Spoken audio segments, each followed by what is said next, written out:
กาลครั้งหนึ่งดนมาแล้วมีผู้ชายคนหนึ่งย่างเข้ามาหาโซเครติสแล้วบอกว่าเจ้าฮู้บ่ว่าค่อยได้ยินเรื่องราวของเพื่อนเจ้าโซเครติสบอกว่าเดี๋ยวก่อนที่เจ้าจะเว้าออกมาอยากให้เจ้าตอบคำถามจากค่อย3คำถาม 1. ความจริง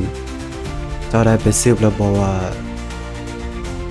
เรื่องนั้นมันเป็นเรื่องจริงความจริง 100% สายคนนั้นก็บอกว่าบ่ดอก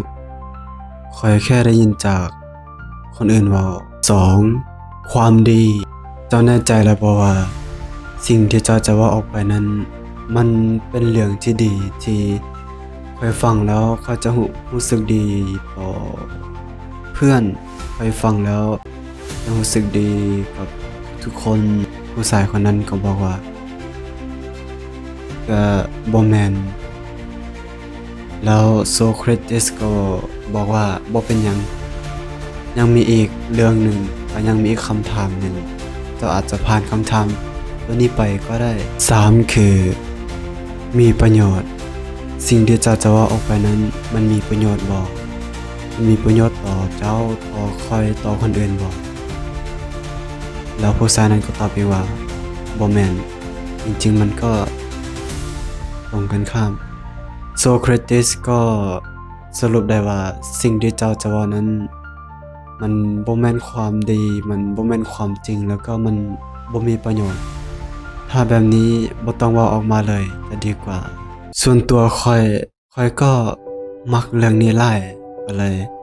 อยากจะเล่าให้เพื่อนๆหมู่เพื่อนได้ยินได้ฟังไปนำกันแต่ที่สำคัญเนี่ยในชีวิตจริงในชีวิตประจำวันเนี่ยส่วนใหญ่อันนี้บ่ได้เว้าให้กับผู้ใหญ่หรือว่า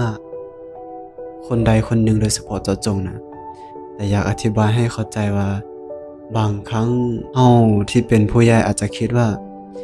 จะบอกจะสอนจะเว้าจะว่าตอนใดก็ได้เวลาใดก็ได้ข้อน้อยเฮาเว้าหยังเข้าก็เฮ็ดเฮาเว้าหยังเข้าก็ไปนำอันนี้เป็นสิ่งที่เฮาควรที่จะระวังหน่อยหนึ่งนะถึงแม้นว่าเฮาจะเป็นผู้ใหญ่แล้วเขาเป็นเด็กน้อยเฮาก็ควรให้เกียรติกันเพราะทุกๆคนก็มีความรู้สึกคือกันสำหรับข้อยก็ต้องเบิ่งว่าคนที่เฮาจะเว้าคนที่เฮาจะลมนำเขาพร้อมบ่เขาอยู่ในกาลเทศะใดเขาพร้อมที่จะรับฟังบ่เขารู้สึกแนวใดอันนี้ฝากให้คิดเด้อเพื่อนๆ